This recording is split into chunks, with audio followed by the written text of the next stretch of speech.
most arguments for God's existence, like the ontological argument, the cosmological argument, the fine-tuning argument, they conclude that God exists. And what's interesting about Pascal's wager is it's a slightly different conclusion. The conclusion is that you should believe in God, or you have a practical reason to believe in God. And in your handout I have what's basically a traditional version of Pascal's wager, and the thought is, well, look, you can believe in God or not believe in God, and there's two possible states of the world.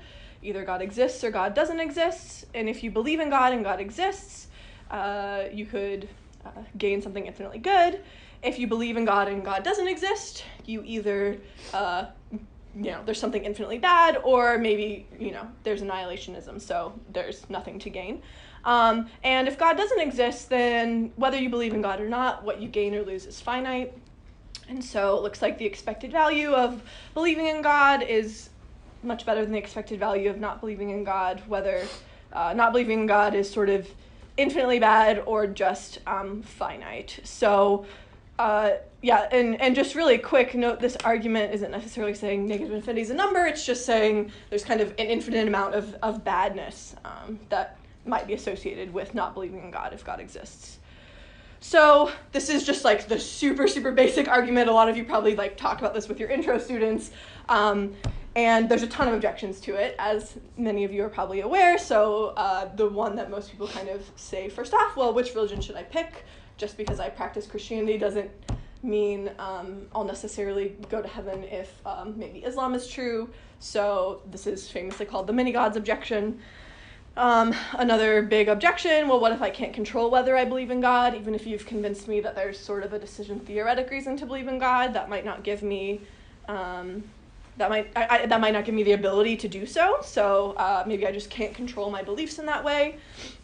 A third big problem is kind of how we incorporate infinities into decision theory without leading to counterintuitive results. Because I gave this super simple version of the wager, that problem isn't as obvious, but kind of when you make things more complex and start accounting for multiple religions and other mixed strategies, which I can talk more about in Q&A if you're interested in, the point is just that infinities in decision theory get really complex and lead to these weird results. So I actually have a lot of views on that I'm happy to talk more about in Q&A, but that's kind of not the main point of this paper.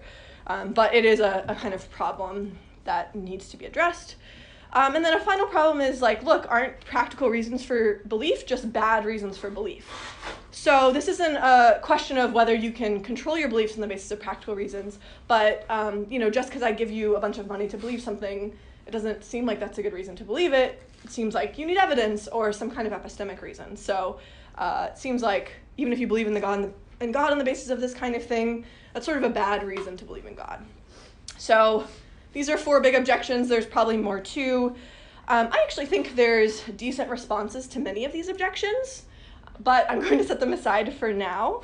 I will address them at the end if we have time, but the version of the argument that I defend is also slightly different, and so some of these objections either won't apply or won't apply in the same way. So I'm going to kind of talk a little bit about that as well. Okay, so insofar as this is a successful argument and there are answers to these objections, this argument is just taken to give us a practical reason to believe in God, right?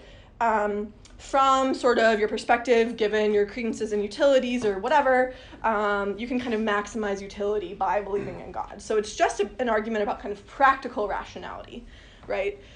And what I want to do is I want to focus on an alternative version of the wager that's actually not about practical rationality, but that's about epistemic rationality. And this version of the wager is going to conclude that sort of the epistemic reasons on balance support believing in God, or that you epistemically should believe in God. And so that's one thing that is importantly different about the version of the wager I'm going to talk about today when compared to sort of the traditional version. So I'm going to sort of rely centrally on a normative theory in epistemology that's called epistemic consequentialism, and we're going to talk a lot about that in a second. But the main sort of thesis that I want to argue for today is that if epistemic consequentialism is true, then there's a strong epistemic reason to believe in God, or you maybe alternatively put, you epistemically should believe in God. One thing to note is that this is a conditional claim. So I might say some kind of general things that sort of motivate epistemic consequentialism, or at least show you that it's not totally crazy, but I'm not necessarily trying to argue for epistemic consequentialism today. I'm mainly just going to kind of explain it and then try to argue for this conditional. So what I'm going to do is sort of explain epistemic consequentialism first, and then sort of take that and apply it to this question about theistic belief. That's what I'm calling the epistemic version of Pascal's wager. And then do some comparing and contrasting of my version of the wager with the traditional version of the wager, and then sort of talk about some upshots of my version. And then if there's time, like I said, I'm going to reply to some objections. Okay, so now we're in section 2, epistemic consequentialism. Okay, so epistemic consequentialism is most generally defined in the following way, and this is from, there's an edited volume by Dunn and Alstrom-Vidge, I think I don't know exactly how to say his name, called Epistemic Consequentialism. So that's where I'm getting this definition from. And that's epistemic rightness denoted by terms such as justification or rationality is to be understood in terms of conduciveness to epistemic goods. So another way of thinking about this is it's the thesis that epistemic goodness is in some sense kind of more fundamental than epistemic rightness. And it really focuses on the epistemic consequences of your doxastic states. So it actually has, in some ways, quite a bit in common with sort of ethical consequentialism. One thing is, given epistemic consequentialism, epistemic goods are in some sense value promoting. So the epistemic norms are ones such that conforming with them is more likely to cause or lead to epistemically valuable states than not conforming with the epistemic norms. So there's a couple big defenders of epistemic consequentialism, and Alvin Goldman, I think, is quite sympathetic. And here's a quote from his 1999 book. So he says, "People have interest, both intrinsic and extrinsic, in acquiring knowledge or true belief and in avoiding error.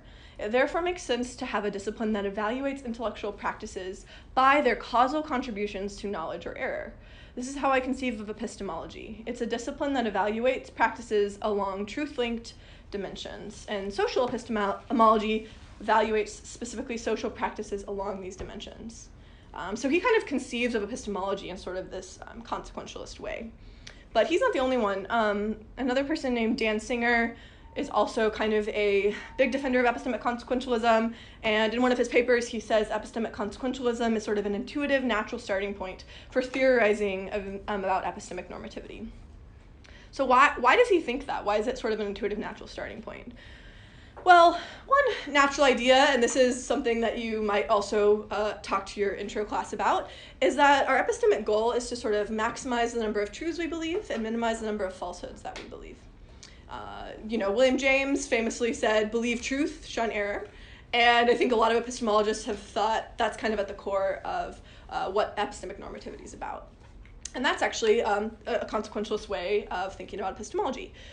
One thing to note, though, is that we don't have to make epistemic consequentialism just about believing truths or avoiding errors. One nice thing, and we see this in the ethical case as well, is that consequentialism is actually a very flexible theory.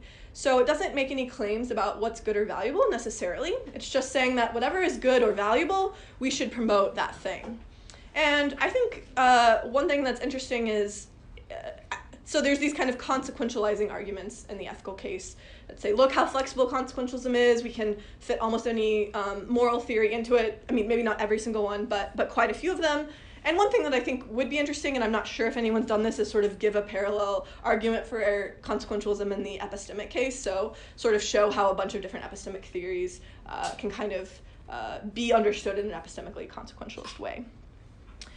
So that said, this sort of leads naturally to the question, well, what is epistemically good?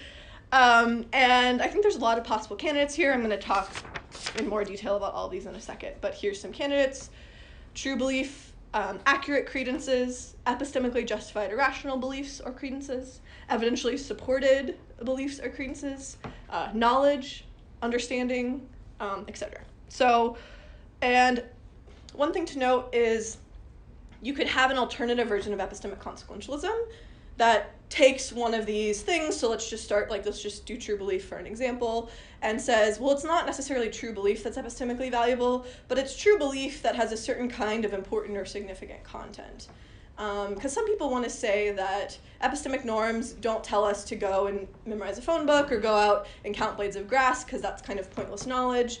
And so some people want to argue that what is truly epistemically valuable, or even maybe more epistemically valuable, isn't just true beliefs, but also has something to do with the content of what is believed or known or had a credence in or whatever. So I'm going to kind of remain neutral on that, but I just want to flag that that's kind of another way you can go in terms of defining epistemic goodness.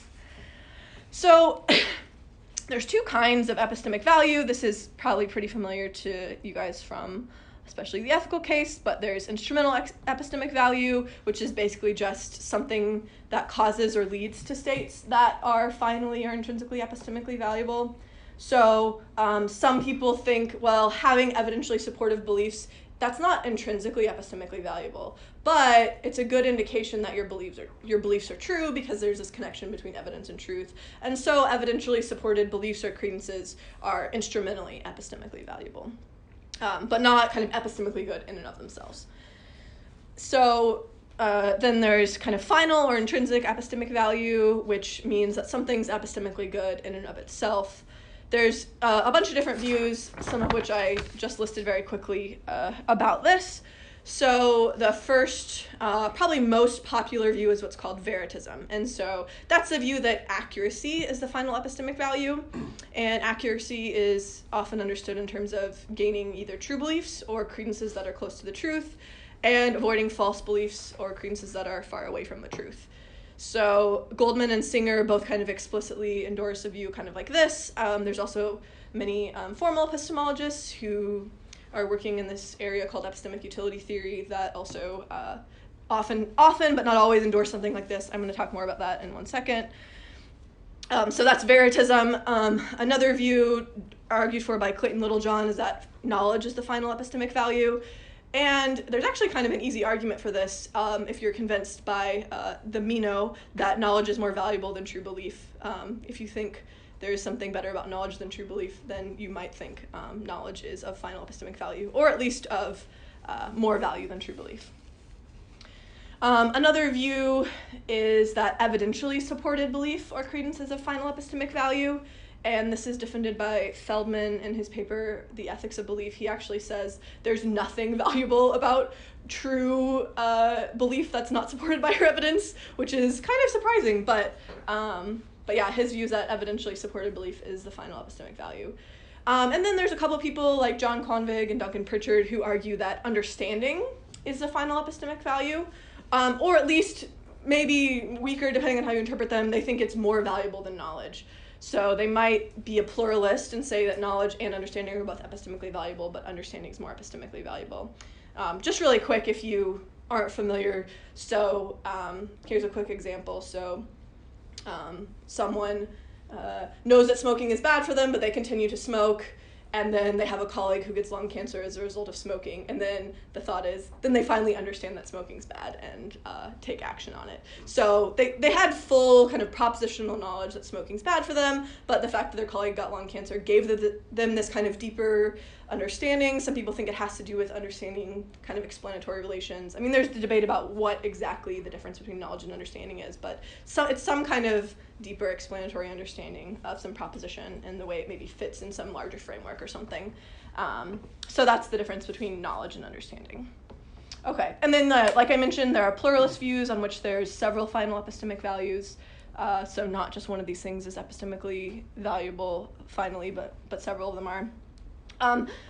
Yeah, I guess maybe I spent too long talking about this because we actually don't need to take a stand on any of these views, but I just kind of wanted to give you guys a sampling of different ways that people sort of cash out the axiology in epistemic consequentialism.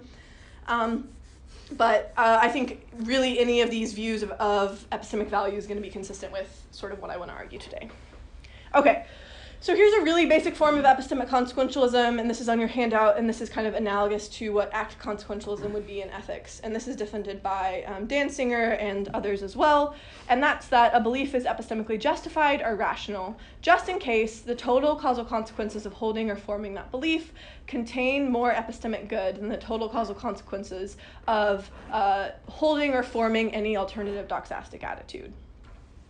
So that's probably going to be close to the one I'm going to be thinking about today, but there's also ways you can tweak this. You can kind of have a rule consequentialist version. But one thing I do want to kind of push today is like there is actually some of the really basic long time defended views in epistemology are actually consequentialist, or at least can be seen as consequentialist. So one of the most famous examples of this is reliabilism. I mean, maybe not every version of reliabilism, but many versions can be understood in a consequentialist way.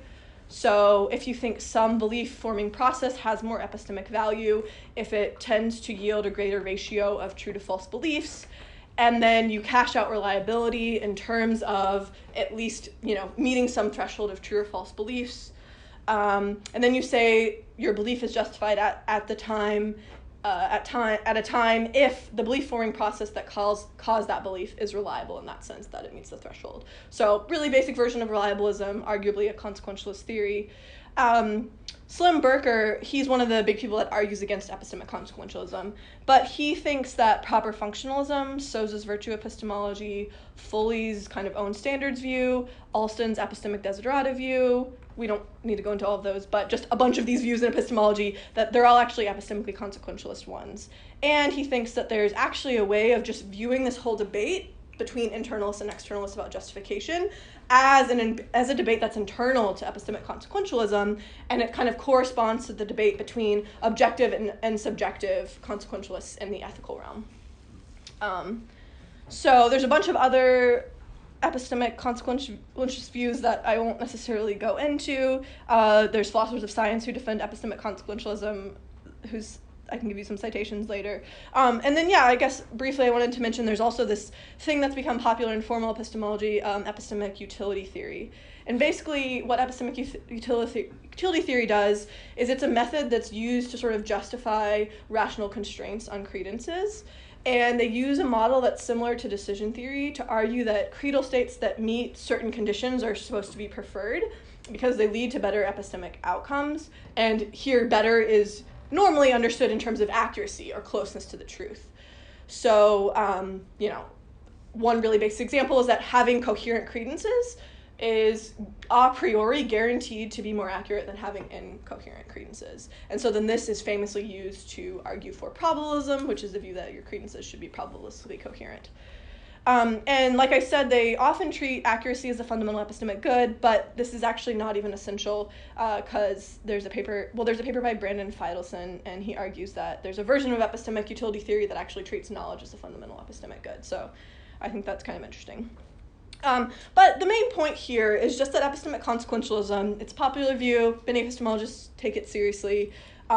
There's two, people like Slim Berker and Kurt Sullivan hate it.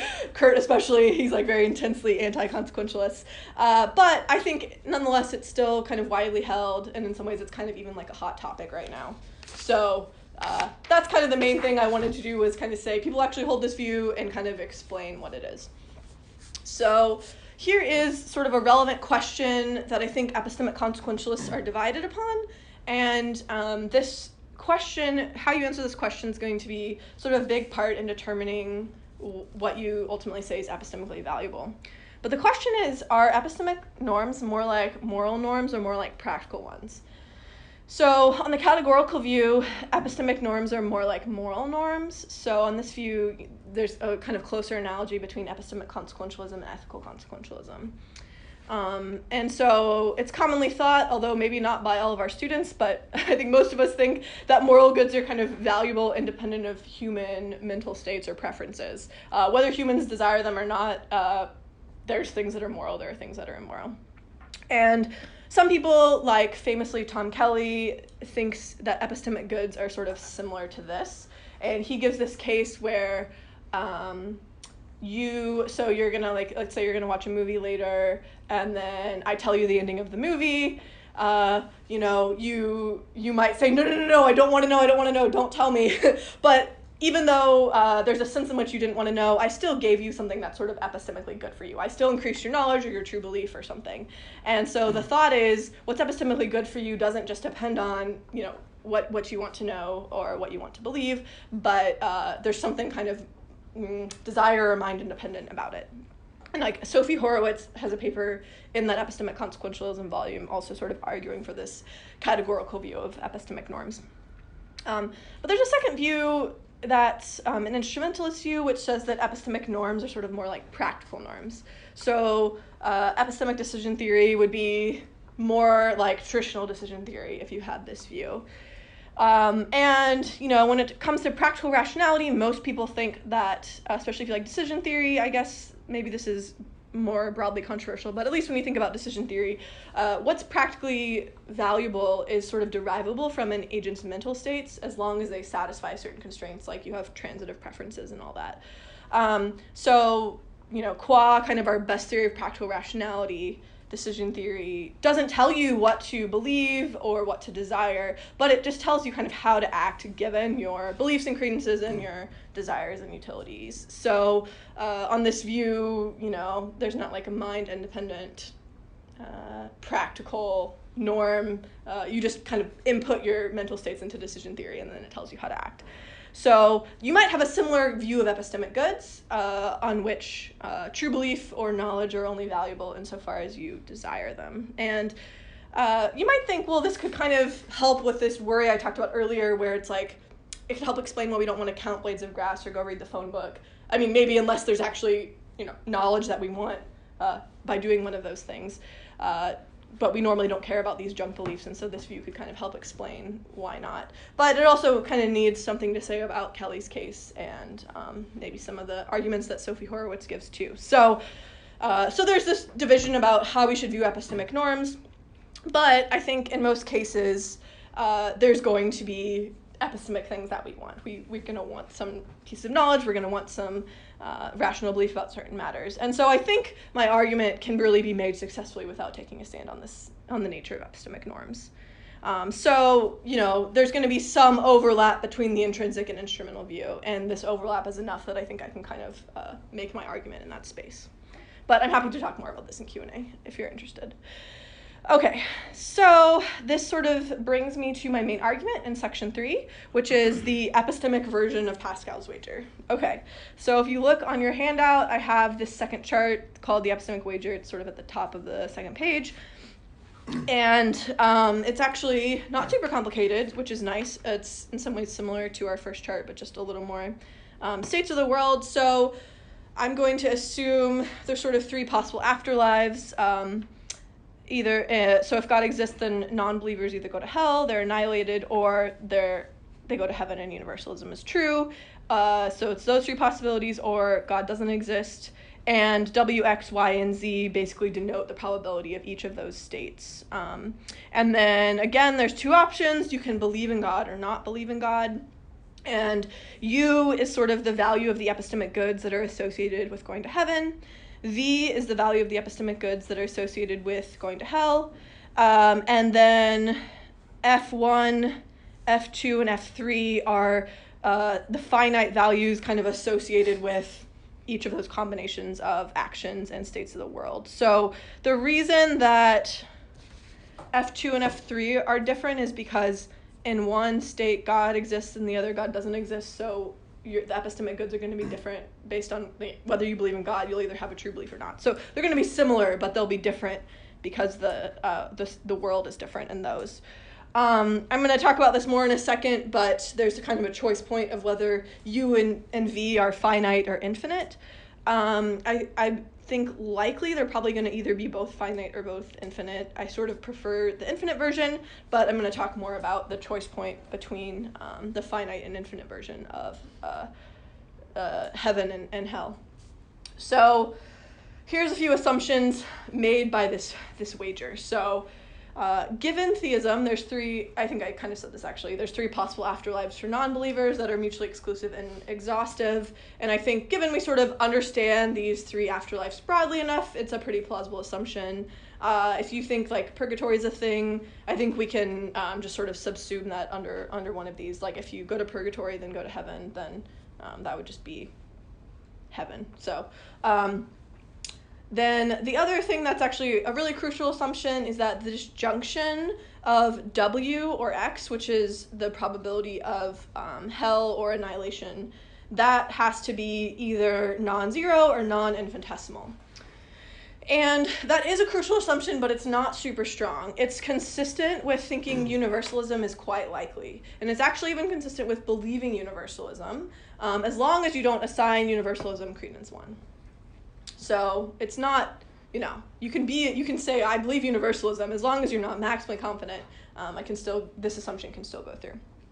Okay, so another kind of crucial thing, which I don't want to just assume, but I want to at least give some reasons for, is this thing that U is greater than V. So it's epistemically better to be in heaven than to be in hell. And one reason to think this, well, at least in the Christian tradition, there's this thing called the beatific vision, so you're face-to-face with God.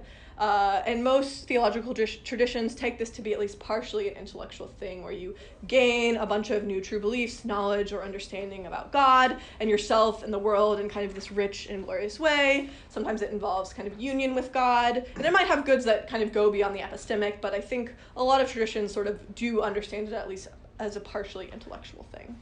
So that's one reason. Another reason is, look, you have like direct access to God. You can ask God questions, maybe about even any topic you want. And when I kind of ran this by some philosophers, they were pretty pumped about this one. So this might be one that kind of appeals to philosophers. But I think this is an epistemic good that will be desirable to many people, is kind of being able to ask God questions and learn about whatever you want. And if you have a view on which hell kind of involves a certain kind of suffering, then I think you're probably going to be less likely to think that agents there will be pursuing epistemic goods, even if you're still learning things in hell. And one thing that's interesting about this version of the wager is the higher the probability of annihilationism, then the more likely that believing in God maximizes epistemic value, because in annihilationism you're not going to be learning anything if you cease to exist. Okay, so this brings me to sort of a second choice point in this argument, and that's whether we want to go in for a finite version or an infinite version. So in the infinite model, which I think I slightly prefer, here's the thought. Well, look, as long as you're gaining some finite number of epistemically valuable states, like per day or per finite time period, and then you're doing that for all infinity, I think it's pretty plausible that heaven might be infinitely epistemically valuable. So, you learn 3 new things a day, or you learn 10 new things a month, or whatever. But it's also worth noting, that also gives us similar reasons to think hell might be infinitely epistemically valuable. Since it's plausible that in hell you would be learning new things, maybe it's not at the same rate, but you would still kind of have an infinitely, maybe you only learn 1 new thing a month or something, but, that's still infinite. So I guess I'm curious if you guys think that's plausible. I want to be as concessive as possible and not just assume hell wouldn't be infinitely epistemically valuable. So I'm curious what you guys think about that.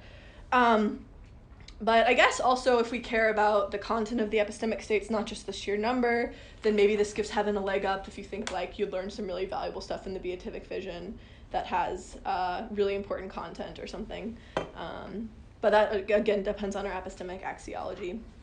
So look, if we want to go in for this idea that heaven and hell are both kind of infinitely epistemically good, then we need a decision theory that's going to enable us to capture different levels or kinds of infinities, right? So plausibly, it's better to get 100 true beliefs a day than to only get 1 true belief a day. But when you if you just treat all infinities the same, then, well, it's good to go on for all infinities, so both those things are going to be equal. So we need a way to kind of distinguish between those two things and sort of give the 100 pieces of knowledge a day, privilege that over the 1 piece per day.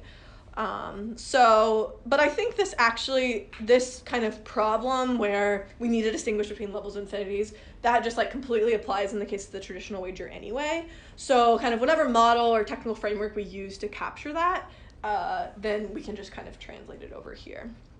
So that's kind of the model I prefer, one on which we do get infinite epistemic goods in both heaven and hell, but they're in some way better in heaven. But there's also a finite model. So look, maybe you're kind of skeptical of actual infinities, or you like they cause all these problems, we should just get rid of them. Maybe you think even in an infinite amount of time, a human couldn't learn an infinite number of things. So in this case, then heaven and hell will both offer finite epistemic goods. I still think it's probably plausible that those gained in heaven will be better than those in hell. But that is going to change the argument. So it's going to change under what conditions believing in God is going to maximize expected epistemic value. So if U and V are infinite, then, and you guys can tell me if I got something wrong on the math here, but I think this is right. The value of F1 and F2 won't matter, and the probability of hell or annihilationism won't matter, as long as the probability of hell or annihilationism is non-zero, non-infinitesimal, and V is less than U. I think that's right. So it doesn't matter what the probability of theism versus atheism is, as long as it's non-zero, non-infinitesimal. So that's maybe one reason I like the infinite version. It kind of makes things a little easier. But if you like the finite version instead, then the probability of theism versus atheism will matter, because the goods in all cases are going to be finite. So then the thought here is, well, look, U and V are likely to be orders of magnitude more epistemically valuable than F1 and F2, even if they're not infinite. And so then you're going to have to assign sort of this conjunction of W or X a extremely low probability to get the outcome that believing in God doesn't maximize expected epistemic value.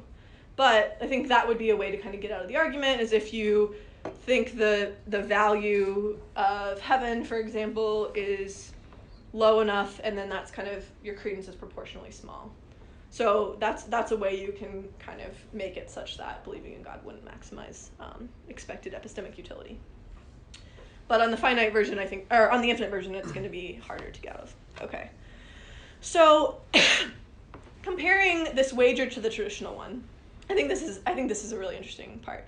So one thing that's really interesting is that this is going to posit epistemic rather than practical reasons for belief, because epistemic consequentialism is about epistemic norms. And I think this is a clear benefit. I mean, yeah, if you have an epistemic reason to believe something, you're in a very different situation than if you just have some kind of practical reason. And it's going to be unlike the case where I give you a bunch of money to believe something, for example, if epistemic consequentialism is true, that is. So I think that's a clear benefit. You might also think like there's something better about your motive for taking the wager. So taking the wager because of these prospects of gaining knowledge or true belief seems better than maybe some people think the traditional motivations are suspect, like you just want to have all the pleasure associated with heaven. I mean, you might think that's a straw man, but insofar as you think there's something suspect about those motivations, you might think the motive is better in this case, because yeah, you just want to learn stuff, you want knowledge, it seems like a good thing to want. Another thing that's interesting about this version is that it's not a simple trumping argument, because plausibly hell is infinitely epistemically valuable. So in the traditional version of the wager, we are just like, yeah, look, the expected value is infinite. It's either negatively infinite or finite. So, you know, believing in God's just going to trump not believing in God. But you actually have to kind of argue that heaven's going to be epistemically better than hell. And if you have a finite version, the probabilities will matter too. But I do think the simple trumping argument is probably just going to be overly simplistic anyway, once we kind of account for the many gods objection and some of these big objections. So I don't think this is a huge issue. Yeah, I think both of the ultimate matrices are probably going to be more complicated than either of the ones in your handout, but I just made it simpler for the case, so it's easier to understand. But one really interesting about this version of the wager is that the higher the probability of annihilationism, the better the epistemic version is going to do. And the higher the probability of annihilationism, the traditional version does better the higher the probability of hell. And I think this is because hell seems to actually be epistemically better, and annihilationism is practically better. So that's kind of an interesting thing to note. There might be some other interesting contrasts between the epistemic wager and the traditional wager that I haven't thought of. So if you have more, I would like to talk about that in Q&A. How long have I been going? About 35 minutes. Maybe I'll do a few objections. Is that okay? Okay, cool. So here's some objections.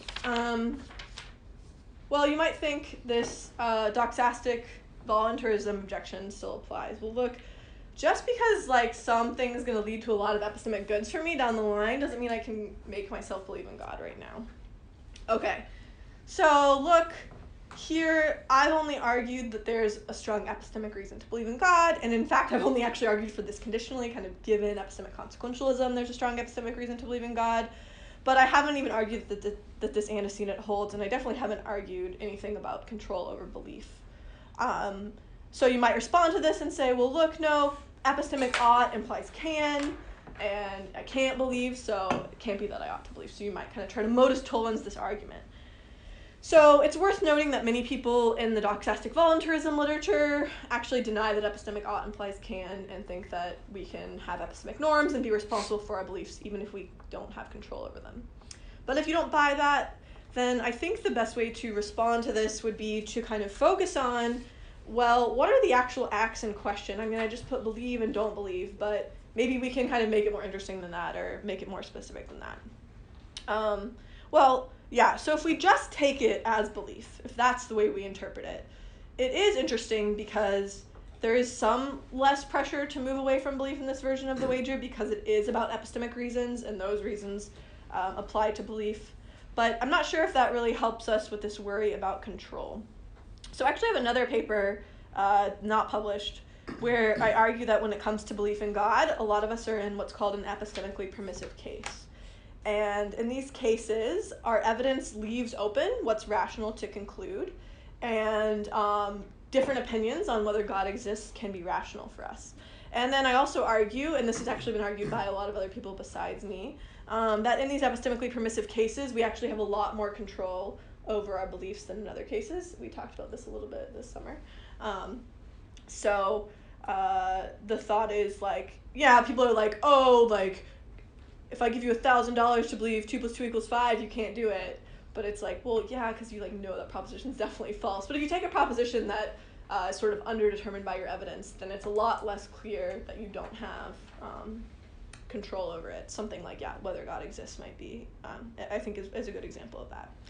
And even if you don't buy this and you think, well, no, we can't have that kind of direct control, I think almost everyone who works on issues about belief and control argues that we can at least try to believe it, and we can sort of successfully influence our beliefs in the long term, even if we can't control them directly. So, you know, I think we can kind of fall back on that too. You can try to influence your belief, even if you can't just believe in God directly. Oh, I was like, what? It's because I'm on the wrong page. Okay. But that said, I'm also open to sort of a broader understanding of being a believer. So I'm open to not understanding it all at all in terms of belief, but maybe in terms of something like faith, which would also be epistemically valuable. But a lot of people think you can kind of have faith that something's true without believing it. So I'm open to sort of understanding, you know, the actions in terms of having faith, not having faith, that kind of thing. Another thing you could do is make it about something like a commitment to God, or commitment to pursue a relationship with God, or commitment to act in certain ways that maybe God desires. I think the more we move to an action-oriented account, the more things kind of get normatively complex, because then we have to start weighing practical and epistemic reasons against each other. And there's also debates about whether there's epistemic reasons to act in certain ways. So, I'm open to kind of thinking about a way to make this version of the wager so, like, in terms of action, but I think I do prefer it at least in terms of mental states, even if it's not belief. And, you know, you might think, like, so it seems like we might have, like, epistemic reasons to, like, go to the library and learn stuff or something, so I'm open to the idea that there's epistemic reasons for action, but that's very controversial, so I don't necessarily want to take a stand on that. But yeah, so those are some thoughts on that objection. We can talk more about it. Here's a second objection that I think is a really big one that I definitely want to address. So look, the thought is, well, leading to a bunch of other true or rational beliefs about Q or R can't make my belief that P epistemically rational. And this is what Slimberger calls the separateness of propositions, and he sort of actually uses it as an objection to epistemic consequentialism. So one thing I can just say is, well, I'm just assuming epistemic consequentialism is true. This is kind of an objection to epistemic consequentialism. So, you know, fair enough. I'm just making a conditional claim. But it is interesting that this trade-off objection is actually another objection where there's like a parallel in the ethical and the epistemic case. You know, a lot of people object to ethical consequentialism because it seems like we can't kill one person to save 5 people, or, you know, push the person off the bridge in the trolley case or whatever. So that's kind of interesting. But yeah, I think this trade-off objection is definitely one of the big objections to epistemic consequentialism as well. So, you know, what exactly you say about these kinds of trade-offs is going to partially depend on your epistemic axiology. But it's worth noting that most epistemic consequentialist views aren't views that say you only need to maximize the accuracy of a single attitude towards a single proposition, but you're trying to maximize the accuracy of your belief or creedal state as a whole. So I read a bit of this recent edited volume on epistemic consequentialism. Both Clayton Littlejohn and Rafe Wedgwood emphasize like how total consequences are really important, and to be a genuinely consequentialist theory, you really need to think about total consequences. And Sophie Horowitz also says, look, if you identify good consequences by appealing to these like further norms that like restrict things in all these ways, the more you do that, the less it starts to really look like a consequentialist theory. Again, reliabilism is a view popular in epistemology that really does appeal to your belief or creedal state as a whole, not just a particular belief. Same with epistemic utility theory. So I guess, yeah, one thing to say is this is just a consequence of epistemic consequentialism, and that's just something I'm assuming, and a lot of theories just have this as a consequence. So, I mean, a related point too is like, yeah, if all you think that matters for the consequences is just the thing itself, then it's not really clear how that's a version of consequentialism. If all you say that all that matters for my belief that P is like whether P is true, can a thing be a consequence of itself? I mean, maybe, but it's just, I think that's a weird axiology, and it's not really clear that that's a version of consequentialism. So yeah, most versions of consequentialism don't restrict the consequences as long as they're things that are kind of part of our value theory. Third, I think it's interesting, even if you do want to restrict the consequences in this way, unless you think well, it depends on like what you think the probability of annihilationism versus hell is, but you might also think that believing in God gives you the best chance to learn the truth about that very proposition. So this does actually involve the belief that P. I mean, yeah, it depends on like your theology and what you think might happen in hell versus annihilationism, but you might even be able to try to make a version of this argument that does sort of restrict the consequences of just your theistic belief. Yeah, so there's some things to say about that, but I do think, yeah, that's probably a big and important argument for epistemic consequentialism, so I definitely admit that. Okay, objection 3. What about competing religions? So I brought this up at the very beginning, but let's say you practice Islam, you won't get the epistemic goods if Christianity is true.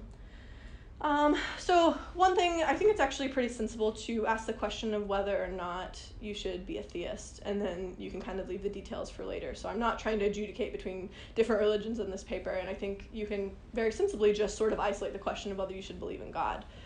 But I know that's probably not really satisfying, and so I think you can actually just make a more complicated version of this decision matrix where you bring various religions into the matrix. And roughly what this will look like, well, let's just assume, for the sake of simplicity, all religions offer the same epistemic goods. You can change that around if you don't think that's plausible. Then, if that's true, you should just practice the religion that, or believe in the religion that you think is most likely to be true. And I think that's actually the best version of the many gods objections in the traditional wager too. You should just go in for the highest probability religion. But if you think a certain religion offers way better epistemic goods than another, then you can also factor that in. But it will make your decision table more complicated. Okay. Objection 4, you've just given a reductio of epistemic consequentialism. Okay. So, fair enough. I mean, my main point is to argue for a conditional, so I think that's fine. You can modus ponens or modus tollens it either way. But one thing that's interesting, and I tried to emphasize in section 2, is like, yeah, there are people that are actually defending these epistemically consequentialist views. You know, Singer thinks epistemic consequentialism is a natural starting point for epistemology, and my argument has a surprising conclusion that people that are on board with this should be theists. So it might make other people reject epistemic consequentialism, but yeah, my main point is just to argue for this conditional. So yeah, ponens or tollens it. So here's a weird objection. I don't know. I guess I'll just mention it. My friend was like, on your view, hell's better than annihilationism. That's really weird. What if we take heaven out of the picture? Then should I like prefer to go to hell rather than be annihilated if we're just thinking about epistemic goods? And so, yeah, so this is interesting. I mean, it depends on your theology, but I think it's actually not crazy to say that if we're just isolating the epistemic point of view, then hell actually is better than being annihilated. And I think this is kind of an interesting consequence of the argument, although, you know, you might take it as a reductio. So, but note here, like, I'm not trying to make claims about all things considered oughts or what you should all things considered prefer. I'm just kind of trying to isolate the epistemic. And so, like, ultimately, your decision is probably going to bring in more goods rather than just epistemic goods. So you might need to do some weighing of practical and epistemic goods against each other.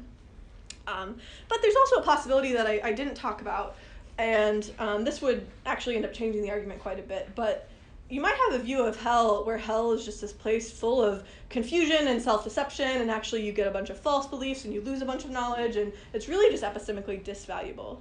And if you have this view of hell, then the epistemic wager might actually look a lot more like the traditional wager, where hell is kind of negatively, infinitely epistemically bad. And so, I mean, I didn't want to rely on that. I don't know how plausible that view of hell is. There's a lot of theology to be done here that I'm not an expert in. But if you think that view is plausible, then you actually should prefer annihilationism to hell. Okay? I think that's it.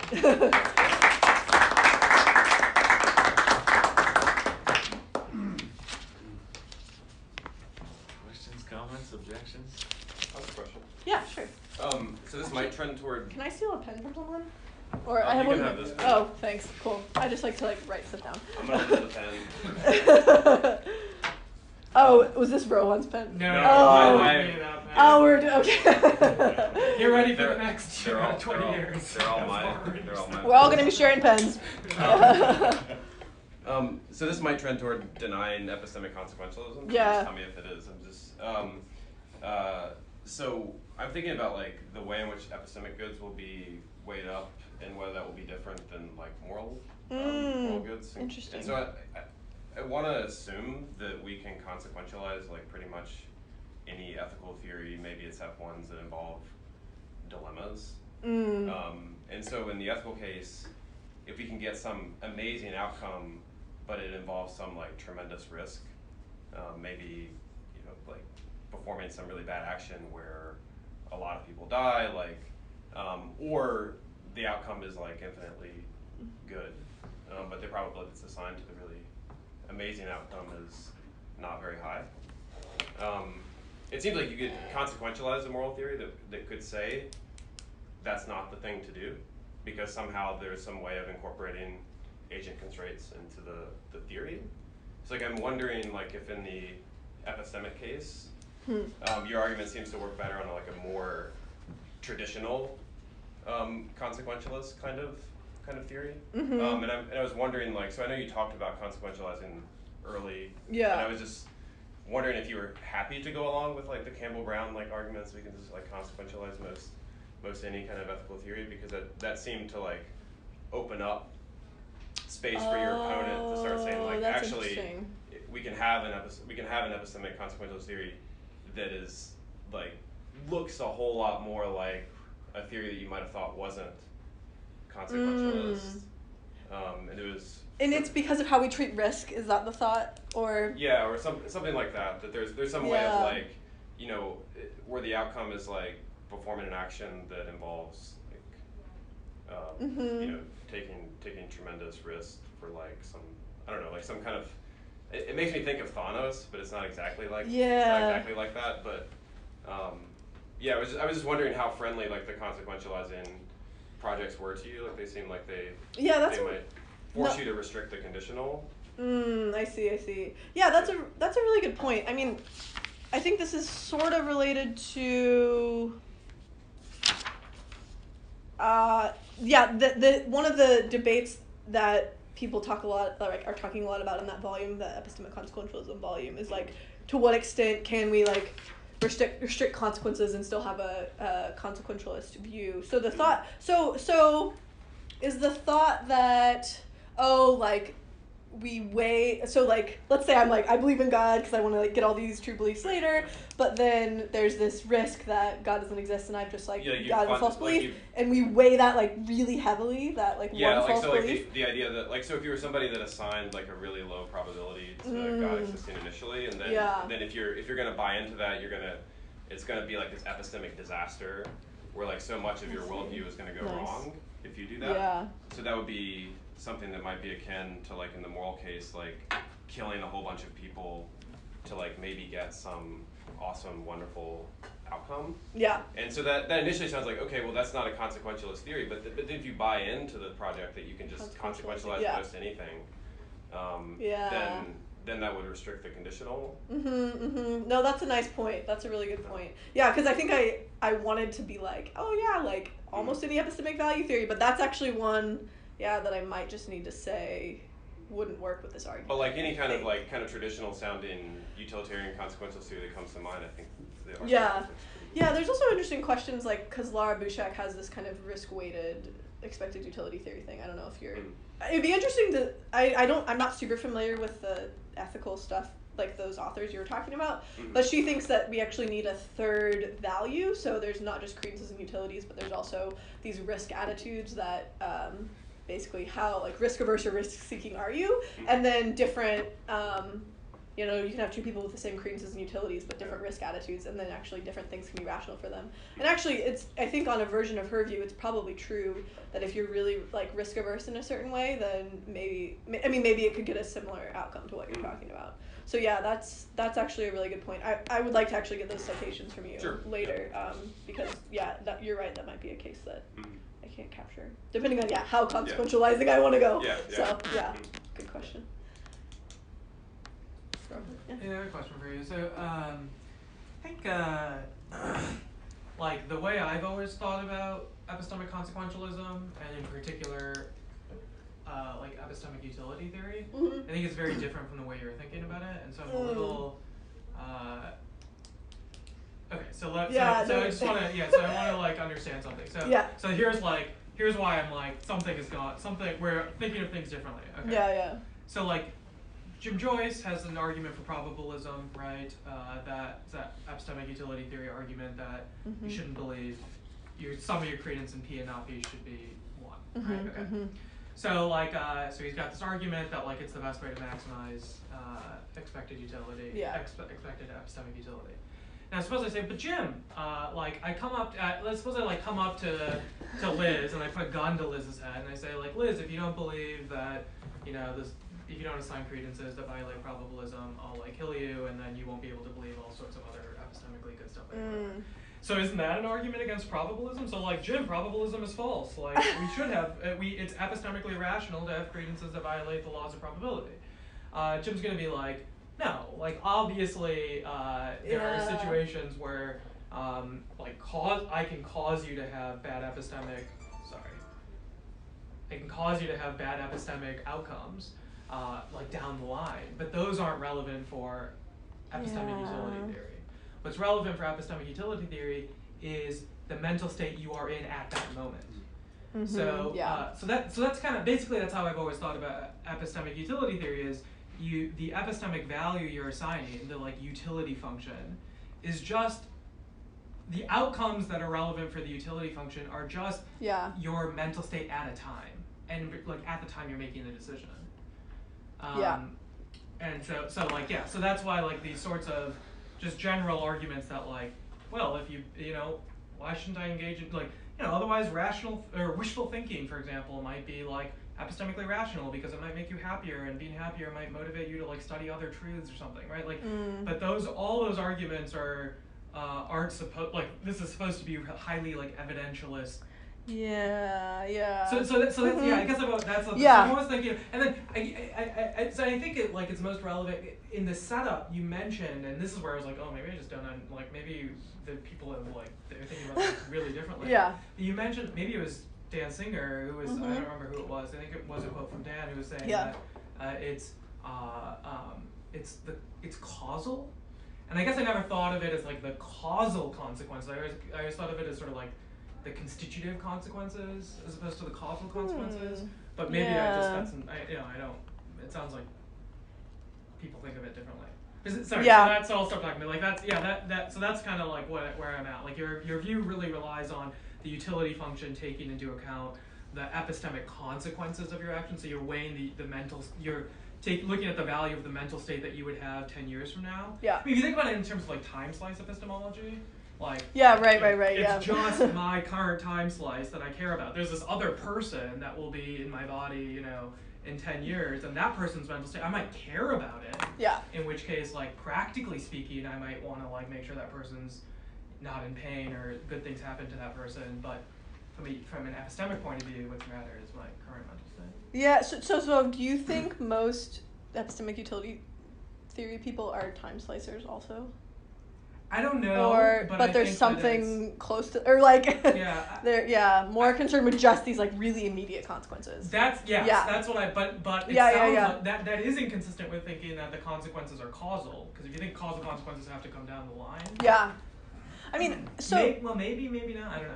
I don't know. I'm not sure. But. No, this is good. I mean, I agree that I think that's probably the way they are thinking about it, and so I think part of some of what's going on here is people are committing to things without fully realizing what they're saying. I mean, there's also like, if they're using causal decision theory versus something else, that could partially hang on that too.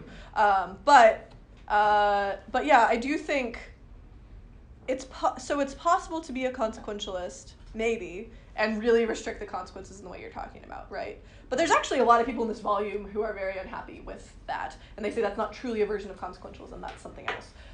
Then the thing to say might be, well, then epistemic utility theory is not really a version of consequentialism. There's something else going on there where you're really just concerned with like really restricting the consequences. I mean, one thing that's interesting is like in traditional decision theory, we often aren't restricting the consequences in these. I mean, like that's like pretty restrictive. Like you're really, not only are you just kind of thinking about your credence in P or not P, but you're also only thinking about it either at a time or like, in the immediate future, right? And so it's like a very restrictive view. So it might just be either we just shouldn't classify that as epistemically consequentialist, or it might be that people arguing for this theory are not clear about the consequences of the theory, which is actually what a lot of the people in this volume want to push. They're saying people like you just can't restrict the consequences in this way and truly be consequentialist. So. But I agree. Yeah, so maybe I need to like be a little more careful about what I say about epistemic utility theory, though, and not and not so like freely just like say, oh yeah, that's just a consequentialist view. But I mean I think I agree with a lot of what you're saying. It's like it's so totally fair. Can I just have like two quick follow-ups? So one thing I was thinking is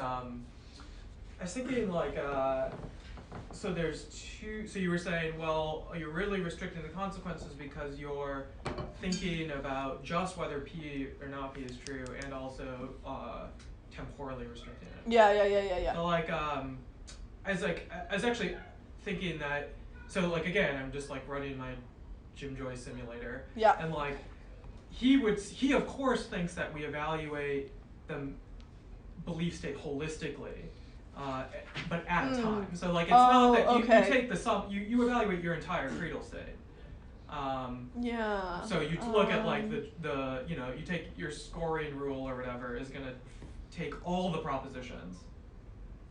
But then how does he? I mean, then you can get trade-offs. Yeah, and so he accepts that they're trade-offs. Okay. He thinks that yes, of course, that it might be the case that. But then the gun example. But that's a temporal it's the clause of if I tell you to believe, if I say believe, violate the laws of probability or I'll kill you, then yes, violating the laws of probability might give like my future self some epistemic good, but it doesn't give my current self epistemic. I see. Okay, so one question is like how, if you're really just time slicing it, or if you're only taking into account like the immediate consequence. So first I thought you were saying the immediate consequences. Yeah. Well, yeah, I guess then it depends on then what we mean by immediate consequences. Like if you kill me immediately, then I don't know. Yeah. So but there, I mean. Yeah, so I was thinking that if he accepts trade-offs, then you can get some kind of version of this gun case going, but maybe not. And he would have to accept, like... Because I think if he thinks about, the scoring rules are looking at all your entire creedal statements. Right. They'll sum up, the distance from the truth for all of your different propositions. Yeah. So I think he's thinking about holistically in that sense. Yeah. But your credence at a time. I see. That's the first thing, and then I was thinking like... So I'm gonna have to assume against time slice rationality or say something about that. So I totally agree there. That's totally fair. And that's actually like Brian Head and all these people are like really into that. So that is, I think that's a decent cost for sure. And then, I guess I'm like not sure how much it like, whether it really depends on this time slice epistemology in particular, like,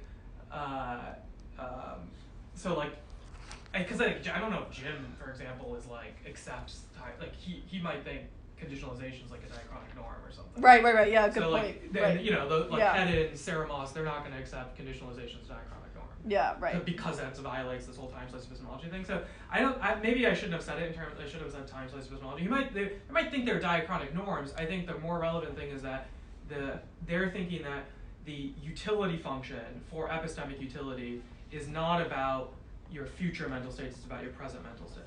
I don't know if that commits them to a whole full-blown time slice epistemology, but I think that's... Yeah, I mean, yeah. No, in the same way, like, in practical case, like, what matters is my current preferences. Not the preferences I will have.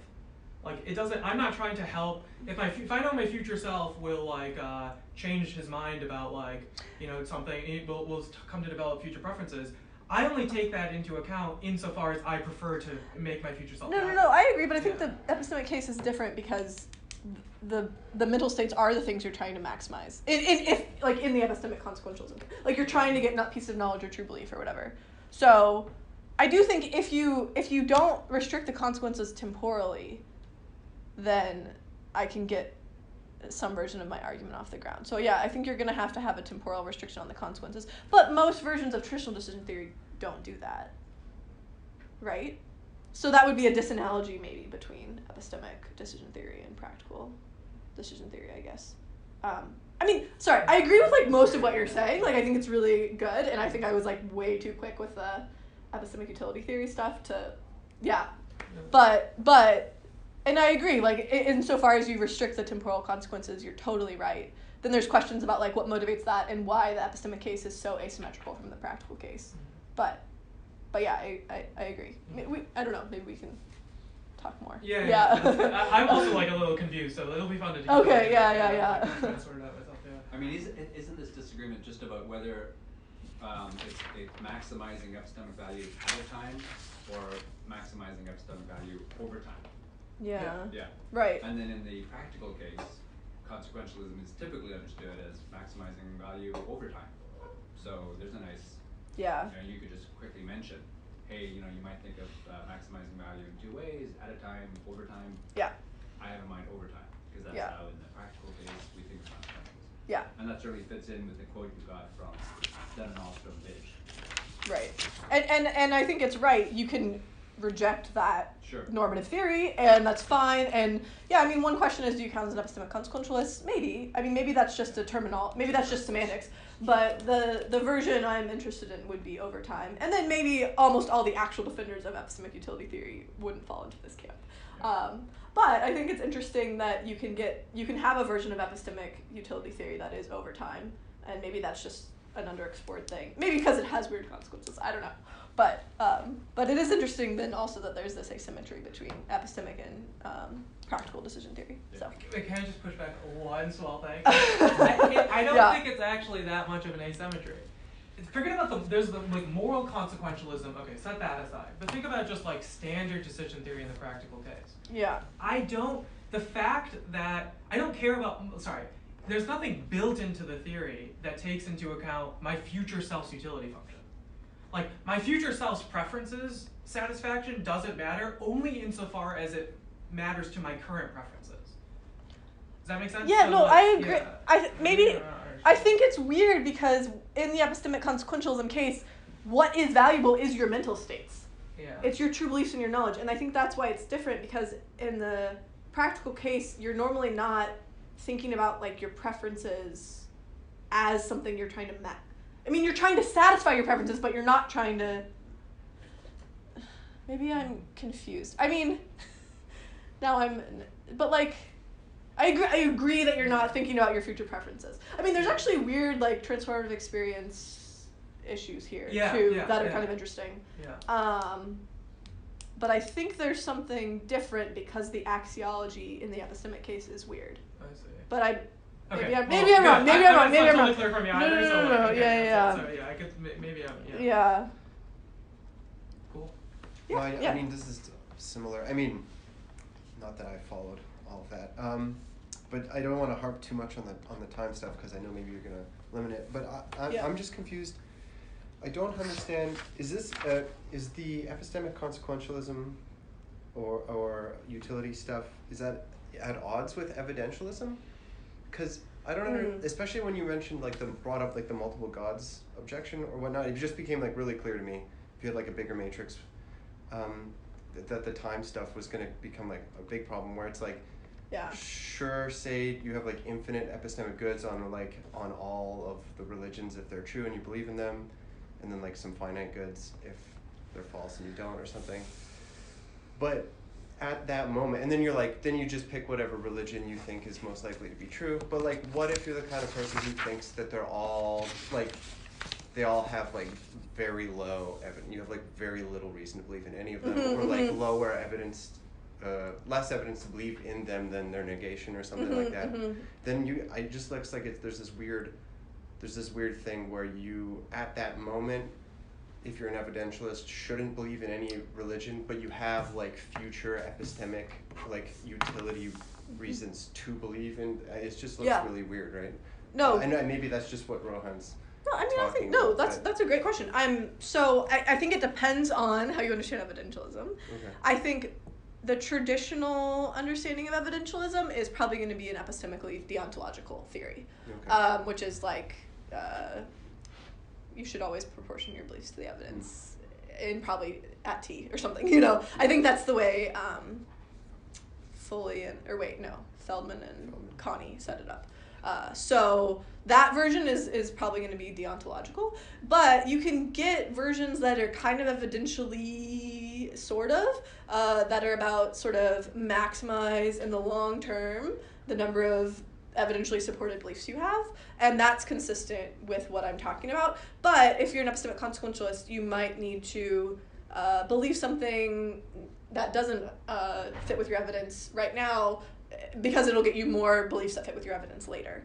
Okay. So in that sense, that would be a non-deontological kind of evidentialist theory. But I think most traditional evidentialists are probably going to be the deontological ones. Okay. So but that's a good that's a you. Great question. I was thinking something similar that last bit where you said you're going to have to believe something that might be going against your evidence to secure more evidentially supported beliefs later. But then I thought aren't there can't you cook up a bunch of counterexamples that were weird reductios where someone says they have a time machine and then you can get all these you can go back in time or forward in time and learn all this stuff, but you end up having to believe something against the evidence, but the utility, it's not infinite, but it just looks like you can cook up all these weird reductios where you can I promise you, I'll tell you 7 some number of truths, and they're and then show you how they work, give you the support them or justify them or something. but then you have to like believe something that's like against you. I don't know. It just looks yeah, like you. I mean, no, that's this like works. There's all these weird. Well, there's a couple things there. So like, part of what you're talking about is just like the traditional kind of epistemic trade-off problem, right? Okay. I give you a pill that gives you a false belief, but also about P, but it gives you 10 other true beliefs, and then people are like, you epistemic, like that's so weird, like you shouldn't take that pill, and then epistemic consequentialist debate about this, but I think some of them think you actually just should take it. So it depends on, but I mean there's ways of getting out of that too. But yeah, that's I think traditionally kind of the biggest problem for epistemic consequentialism is this trade-off issue. There was something else I was going to say. Oh yeah, with the time machine thing. Do you know Pascal's mugging? I can't remember if I've talked to you about this. Maybe at the SCP. Yeah, maybe. So it's like it's an objection to Pascal's wager, like the traditional version, where like someone comes up to Pascal in an alley and is like, give me all your money, and like Pascal's like, you don't have a weapon, like why should I give you my money? And then they're like, oh well, if you give me all your money now, then like I'll deposit $1 million into your bank account in a week or something, you know. And then like Pascal like, you know, well look, like there's some tiny, you know, they say I'll give you an infinitely good thing or whatever, make it as good as you want. And so then it's like, well there's some tiny chance that he's telling the truth, and my wallet's only this like small finite thing, so I guess I should give him my wallet, you know. And so it's like this famous like Nick Bostrom paper that's kind of interesting. But yeah, so part of what you might have been getting at is like maybe there's like a version of that's a problem, like for the epistemic case where it's like there's a small chance that I give you a bunch of true beliefs. I mean, this might be related to like the risk thing too, like when should we take risk and how should that all fit together. So yeah, I think that's actually a really interesting objection or problem. Okay. I mean, it's related to the trade-off thing as well, but yeah. It just became like really salient if you're the kind of person who thinks there's like really low evidence for the truth of all. Yeah, it just becomes even more. Totally. No. I totally agree that there is versions of common versions of evidentialism that will be violated. Okay. So can I just bring up one tiny thing that doesn't matter at all, really? But I just thought. In your column on the epistemic wager, the one that said God exists and universalism is true, I was just thinking when you were discussing reasons why V would be greater than U, or sorry, U would be greater than V, you might want to say, like for similar reasons, right, you said like they might both be infinite, but like maybe one is like a better kind of infinity. You might want to say that the top U there is better than the bottom U, right? Because maybe they're both infinite, but like when you were alive on Earth, you had one more true belief, right? Oh, yeah, nice. It doesn't really matter, right? Like you just. That's actually a really good point. Those wouldn't be the same thing. Yeah. No, that's definitely true. For the same reason, F2 and F3 aren't the same. Yeah. Yeah. Excellent. That's very helpful. Yep, I totally agree. Great point. Where I thought Josh was going to go with this a second ago was this, that you can cook up all kinds of naturalistic stories on which you get all these infinite epistemic values, right? So your God doesn't exist column, well, that includes this naturalistic scenario where, I don't know, we're in some sort of simulation, and after what we think is our lives, we're extracting simulation, and we gain all these true beliefs, or whatever epistemic values you like, from the omniscient creator of the simulator, or whatever, right? Yeah. I don't have a reason to believe in God anymore, even if I grant everything else in your argument. Yeah. I'm at the very best equipoise between theism of a certain sort and simulationism of a certain sort. And I can cook up, many more such naturalistic scenarios. Yeah. Right? Gives you all the epistemic goods as well. What do you think the best response would be to that? Yeah, no, so there's a similar kind of thing too that people bring up with the traditional wager, which is like, well, what if theists go to hell and atheists go to heaven, you know?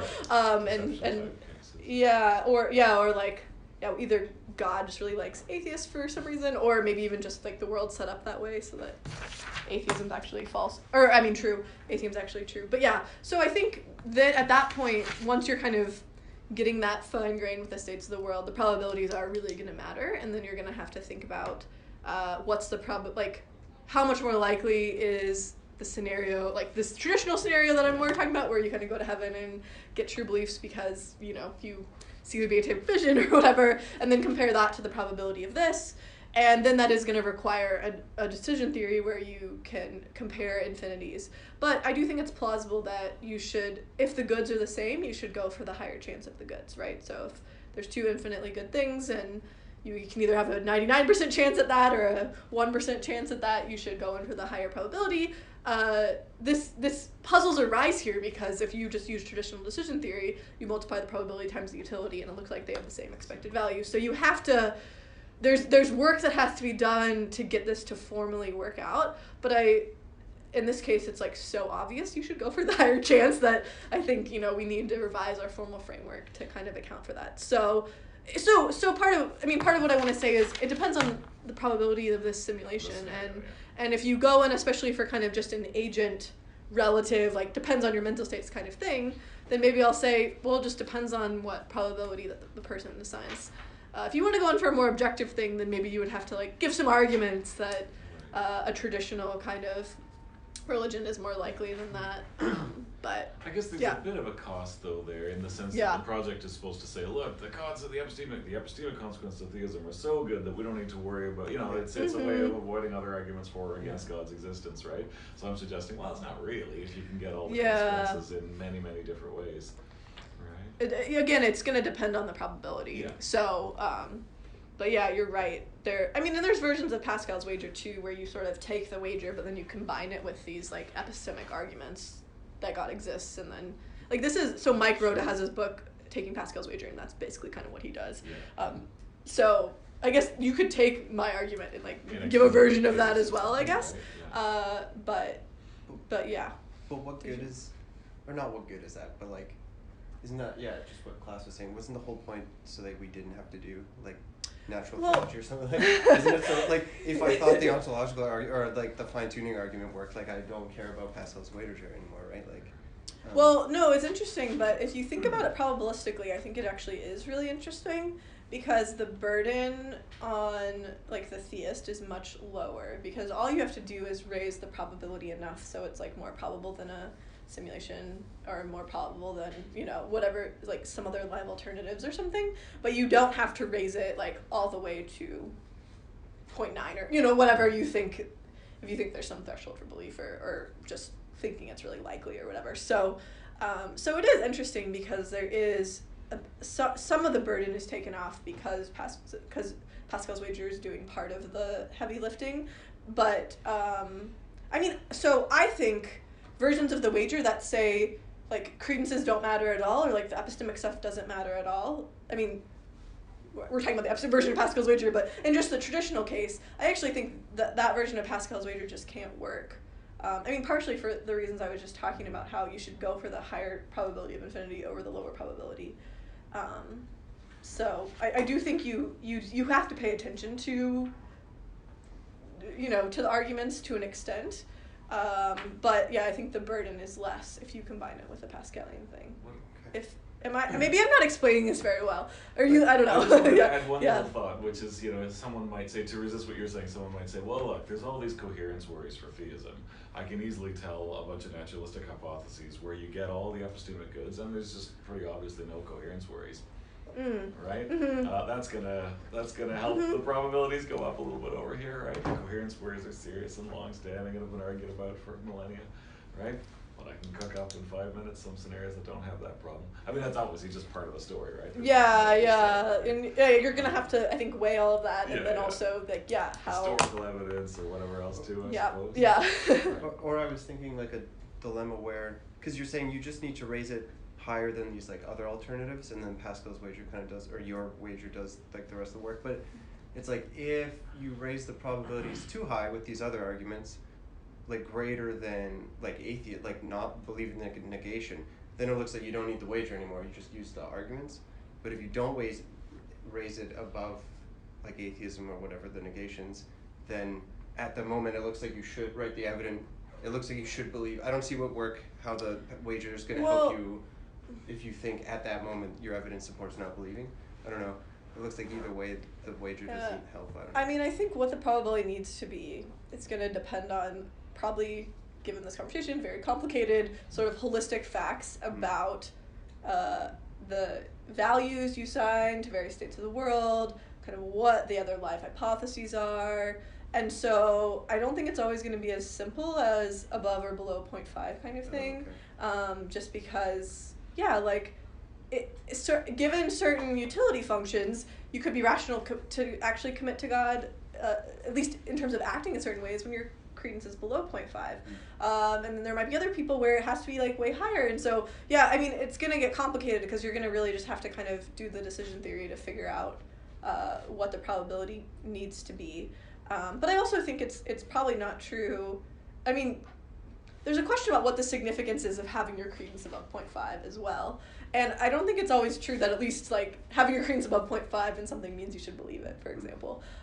So, I mean, I see what you're saying, though. Like, once the arguments for God are doing some work, then there's a question of, are they just doing all the work? So I would like to say no, and I think we can kind of give a decision theoretic reason why. But yeah, I think things are just complicated. So it's gonna be a lot of it's gonna be person relative. So thank you. Yeah.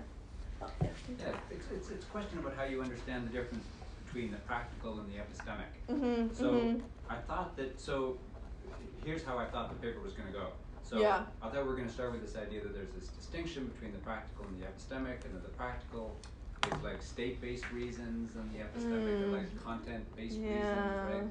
So then normally Pascal's wager gives us state-based reasons, but then your thought was, no, I'm going to give an argument that shows that the wager gives us content-based reasons, right? Yeah. But then that's not what we get. That's not. No. Yeah. Right, so then so I'm just wondering. Yeah, no, is it because I'm misunderstanding what the contrast is? Well, I mean, I think it's because epistemic consequentialism is weird. So I think that's a good point actually. Epistemic consequentialists wouldn't buy this, or like they wouldn't draw the distinction in terms of state and content base in a lot of cases. At least not the ones who are concerned with the total causal consequences. Yeah, exactly. Yeah, right. Those guys. They would not. Yeah. So it depends on like whether like the things Rohan's talking about count as epistemic consequentialists. But at least the versions of epistemic consequentialists that are kind of these like long term, those they wouldn't. So it's an epistemic reason. Maybe it was a little misleading, but only in a certain sense, which is that if you have this kind of version of epistemic consequentialism in the background. So, but yeah, that's a nice point. There's debates and questions about what counts as an epistemic reason, and part of what I'm doing is just sort of assuming this framework. Right. But that might clash with some sort of intuitive ways of drawing the distinction. Right. So, And it comes back to objection number one. Mm. Because one way to think of objection one is to think, well, the wager gives me the wrong kind of reason to believe in God. Nice. And that's a good point. Another way of putting the difference between a state-based reason is the wrong kind of reason to believe something. Yeah. It's supposed to be a content-based, at least that's how it's drawn. Yeah. Similar thought to that. But regarding that point, Kirk Lougheed, I think, in one of his articles, he tries to distinguish between direct and indirect, like epistemic reasons, and synchronic versus diachronic. But what you were saying, I'm wondering if with the instrumental versus like final epistemic good distinction, could someone say that this might be almost too permissive, and it could actually justify there's some epistemic goods of believing something false if it allows for further epistemic goods? So they would say, hey, maybe communities of religious believers seem to pump out more articles or something like that, and so they're more likely to engage in, group reasoning, or maybe they don't kill each other as frequently.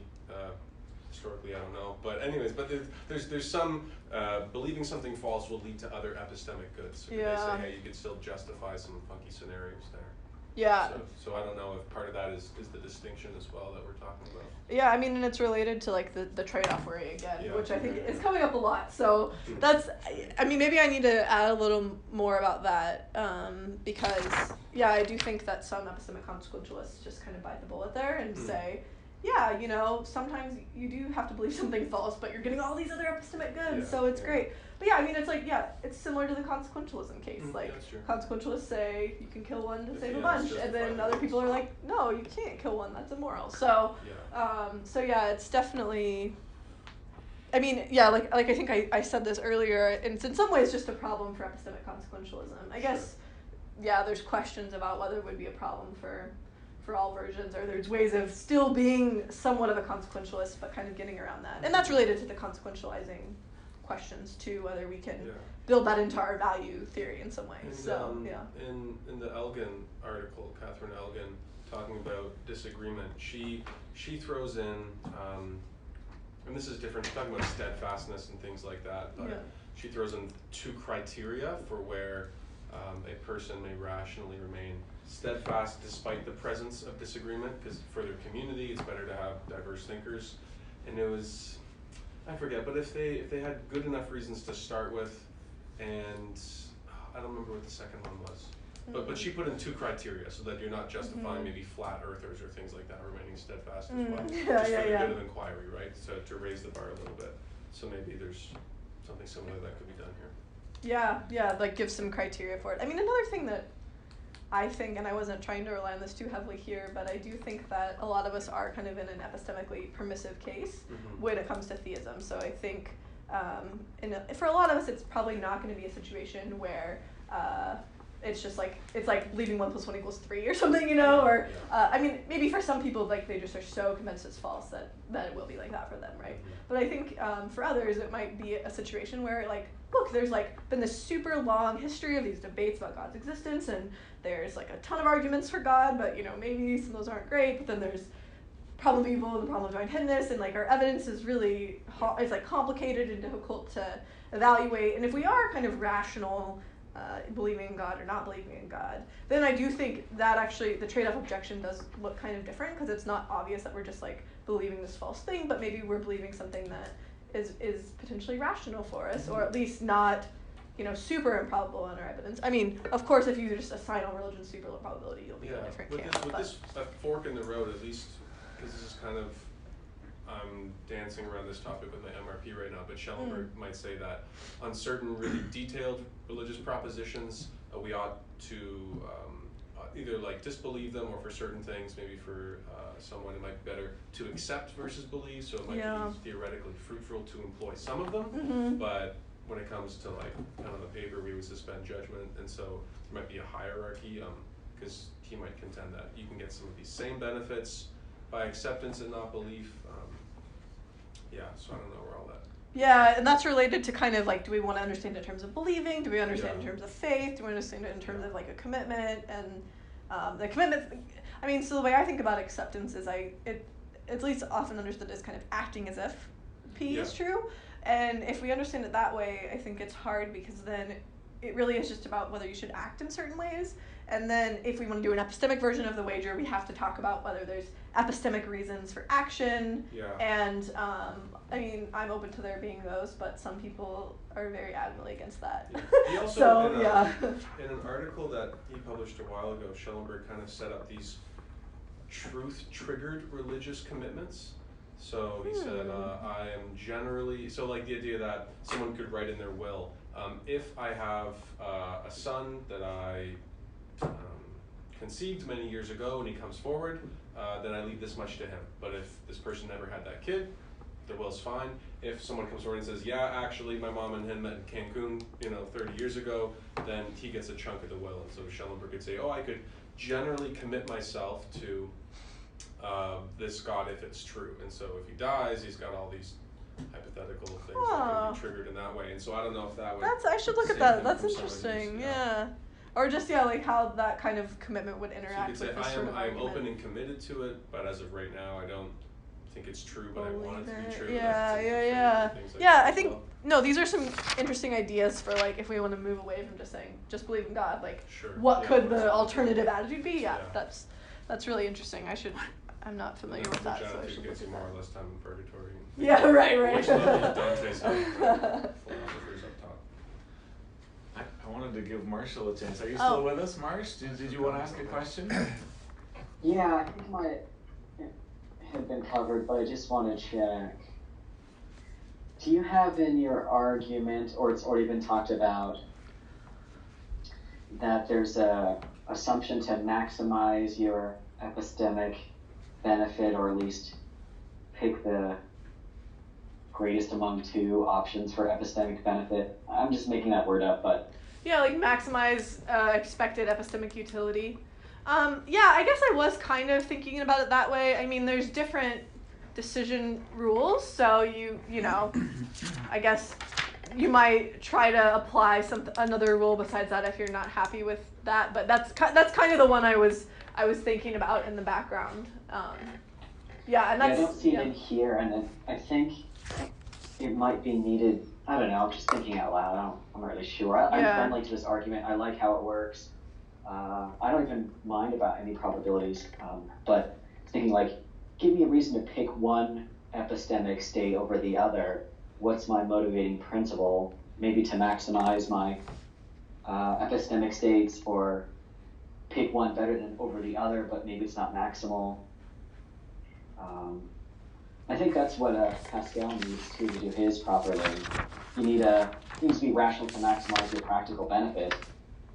Maybe you need one of those. Maybe you don't.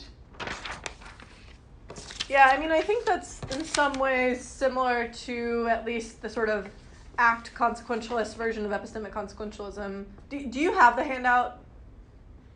Yeah. So a belief is epistemically justified in case the total causal consequences of holding that contain more epistemic good than the total causal consequences of forming an alternative attitude. So yeah, if you understand that, you can understand that in terms of kind of expected epistemic value. And then it kind of looks like at least the act consequentialist analog of epistemic consequentialism would sort of, be similar to what you're saying, I think. It just tells me what's worth more than the other in terms of being justified or rational. It doesn't tell me which one to pick. Like I'd say, oh yeah, this is what it's like to be epistemically justified. I just have this total amount more than this other total amount. But in terms of making some kind of belief about God, why should I pick one over the other? I just know one, I'm just more epistemically justified. Yeah, the thought would be you should choose the attitude that's epistemically justified for you. And yeah, I mean, there's questions about what to say if there's like ties, right? So maybe both attitudes lead to the same epistemic consequences. I mean, that's a problem in traditional decision theory too, right? I don't know, I guess you could like flip a coin or something. But yeah, the thought would be that you're justified or rational in believing whichever one leads to kind of the best epistemic consequences. Does that answer your question? Or is that, helpful?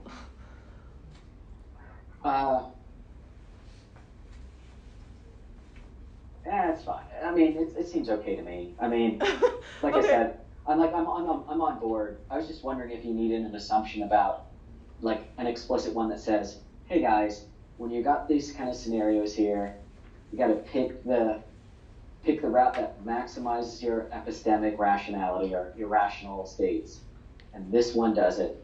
So you just can't pick any rational state that makes you sort of better off. So just living a finite life makes you probably better off if you're locating some truth or something like that without a belief in God. But you need to really amp it up and believe in God, because that would get you the best. But maybe you don't need a background principle. Well, maybe you don't need that principle explicit. Maybe you don't. What's kind of weird about this is that you're actually understanding epistemic rationality or justification in terms of what maximizes epistemic goods. So it's not like and part of what like the confusion is that's like is kind of a weird way to understand epistemic rationality. But yeah, so it's just saying that is what's epistemically rational for you to believe. It's the thing that leads to the total best epistemic consequences in the long run. So that's so it's like the total consequences that's kind of what determines what's rational. Does that? Yeah, it's kind of a weird view. It's and like Josh was pointing out, it's in some ways very different than like a standard evidentialist view, for example. No, but it's cool. It's a good paper. I like it. Yeah. I'd love to see a draft when you have one that's presentable. Sure. I would be happy to share that for sure. Any other questions, comments? Yeah, it was super helpful. Thanks for your feedback. Well, thank you. Thank you.